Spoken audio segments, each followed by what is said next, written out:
ಈ ವಾರದ ಕ್ಯಾಪ್ಟನ್ ಆಗಿದ್ಯಾರು? ಆ್ಯಕ್ಚುಲಾಗಿ ಇನ್ನೊಂದು ಚಾಲೆಂಜರ್ ಟಾಸ್ಕ್ನ ಕೊಟ್ಟಿದ್ದಾರೆ. ಯಾರ್ಯಾರು ಕಂಪ್ಲೀಟ್ ಮಾಡಿದ್ರು, ಯಾವ ರೀತಿ ಟಾಸ್ಕ್ ಇತ್ತು ಅಂತ ವಿಡಿಯೋದಲ್ಲಿ ಕಂಪ್ಲೀಟಾಗಿ ನೋಡೋಣ. ಫಸ್ಟ್ ಆಫ್ ಆಲ್, ಈ ಒಂದು ಥರ್ಡ್ ಚಾಲೆಂಜು ಅಂದರೆ ನಿನ್ನೆ ಎಪಿಸೋಡಲ್ಲಿ 2 ಚಾಲೆಂಜ್ ಕೊಟ್ಟಿದ್ದರು. 2 ಚಾಲೆಂಜು ಕೂಡ ಏನೊಂದು ರಜತ್ ಟೀಮ್ ಅವ್ರು ಗೆದ್ದರು, 2 ಪಾಯಿಂಟ್ ಬಂದಿತ್ತು.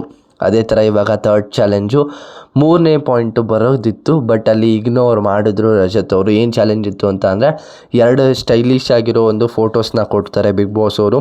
ಈ ಒಂದು 2 ಸ್ಟೈಲಿಶ್ ಆಗಿರೋ ಫೋಟೋನ ಒಬ್ಬರು ಒಂದು ಥರ ಒಂದು ಸ್ಟೈಲಿಶ್ ಆಗಿ ಮಾಡ್ಕೋಬೇಕು ಅಂತಂದಾಗ ಆವಾಗ ರಜತ್ ಅವರು ಸ್ವಲ್ಪ ಇಗ್ನೋರ್ ಮಾಡ್ತಾರೆ. ಅದಾದಮೇಲೆ ನೆಕ್ಸ್ಟ್ ಬಂದಿದ್ದೆ ಅಶ್ವಿನಿ ಅವರು ಬಜರ್ ಹೊತ್ತಾದಮೇಲೆ ಆ ಒಂದು ಇದೊಂದು ಅಶ್ವಿನಿ ಅವ್ರ ಟೀಮಿಂದ ಮಾಳು ಅವರು ಸೆಲೆಕ್ಟ್ ಆಗ್ತಾರೆ. ಮಾಳು ಅವರು ಕೂಡ ಸ್ಟೈಲಿಶ್ನ ಮಾಡ್ಕೋತಾರೆ ಅಂತಲೇ ಅಂದ್ಕೊಳ್ಬೋದು. ಒಂದು ಫನ್ನಿ ಆಗಿರುತ್ತೆ, ಅದರಲ್ಲೂ ಕೂಡ ಫನ್ನಿ ಮೂಮೆಂಟ್ ಆಗೂ ಕೂಡ ಕನ್ವರ್ಟ್ ಆಗುತ್ತೆ ಅಂತಲೇ ಅನ್ಬೋದು. ಅದ್ರ ರಿಲೇಟೆಡಾಗಿ ಪ್ರೋಮೋನು ಕೂಡ ಬರುತ್ತೆ, ನೋಡಿ ಎಲ್ಲರೂ ಕೂಡ. ಅದೇ ಥರ ಇವಾಗ ಕ್ಯಾಪ್ಟನ್ಸಿ ಟಾಸ್ಕ್ಗೆ ಟೋಟಲಾಗಿ 5 ಜನ ಕ್ಯಾಪ್ಟನ್ಸಿ ಕಂಟೆಂಡರ್ ಆಗಿ ಸೆಲೆಕ್ಟ್ ಆಗ್ತಾರೆ.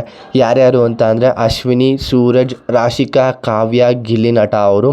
ಆದ್ರೂ ಕೂಡ ಈ ವಾರ ಗಿಲ್ಲಿ ನಟ ಅವರು ಕ್ಯಾಪ್ಟನ್ ಆಗಿಲ್ಲ. ಕ್ಯಾಪ್ಟನ್ ಆಗಿರೋದು ರಾಶಿಕಾ ಅವರು ಅಂತಲೇ ಅನ್ಬೋದು. ಸುಮಾರು ಜನ ವೆಯ್ಟು ಕೂಡ ಮಾಡ್ತಾಯಿದ್ರಿ ಯಾವಾಗ ಕ್ಯಾಪ್ಟನ್ ಆಗ್ತಾರೆ ರಾಶಿಕಾ ಅವರು ಅಂತ. ಅದೇ ಥರ ಇವಾಗ ಆನ್ಸರು ಕೂಡ ಸಿಕ್ಕಿದೆ. ಆ ಒಂದು ಪ್ರೂಫ್ ಸಿಕ್ಕಿದ್ದು ಲೈವಲ್ಲಿ ಒಂದು ಜಾರ್ ಆ್ಯಪ್ ಅಂತ ಇರುತ್ತೆ. ಅಂದರೆ ಕ್ಯಾಪ್ಟನ್ಸಿ ರೂಮ್ ಮೇಲೆ ಒಂದು ಫೋಟೋನ ಹಾಕಿರ್ತಾರೆ. ಅಲ್ಲಿ ಝೂಮ್ ಮಾಡಿ ನೋಡಿದಾಗ ರಾಶಿಕಾ ಅವ್ರದ್ದು ಅಲ್ಲಿ ಫೋಟೋ ಇತ್ತು ಅಂತಲೇ ಅನ್ಬೋದು. ಆ ಒಂದು ಟಾಸ್ಕು ಕೂಡ ಫನ್ನಿ ಆಗಿತ್ತು, ಇಂಟ್ರೆಸ್ಟಿಂಗ್ ಆಗಿತ್ತು. ಆದರೆ ನೀವು ನೋಡಿರ್ತೀರ ನಾರ್ಮಲಾಗಿ ಏನೊಂದು ವೈರಲ್ ಆಗಿರೋ ವೀಡಿಯೋಸಲ್ಲಿ ಅದೇ ಥರ ಒಂದು ಟಾಸ್ಕು ಕೂಡ ಇತ್ತು.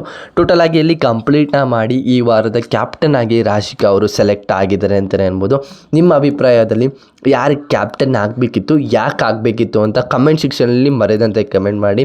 ಈ ಒಂದು ಚಾಲೆಂಜಿಂಗ್ ಟಾಸ್ಕಲ್ಲೂ ಕೂಡ ಮಾಡೋರನ್ನ ಬಿಟ್ಟು ಬೇರೆಯವ್ರು ಯಾರಾದರೂ ಸ್ಟೈಲಿಶ್ ಆಗಿ ಮಾಡ್ಕೊಂಡಿದ್ದರೆ ಯಾವ ರೀತಿ ಫನ್ನಿಯಾಗಿ ಕನ್ವರ್ಟ್ ಆಗ್ತಿತ್ತು.